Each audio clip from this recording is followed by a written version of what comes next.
अगर किसी को लगता है कि हमारा थानसा मजाक है, अगर किसी को लगता है कि हमारा डिमांड इमोशनल है, तो वो आदमी को पहले हिंदुस्तान का संविधान पढ़ना चाहिए।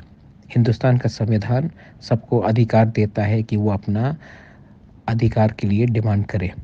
हिंदुस्तान के संविधान में ग्रेटर त्रिपुरालैंड, गोरखालैंड, बोडोलैंड, कार्बी आंगलोंग जो भी जगह हो, वो हिंदुस्तान का संविधान में हर नागरिक को एक अधिकार दिया गया है। आप हिंदुस्तान का संविधान को बदल के लिख दीजिए कि तिपरासा डिमांड नहीं कर सकता है तो मैं मानूंगा, लेकिन जब तक लिखा है हमारा अधिकार है और हमारा राइट है, हम डिमांड करेंगे।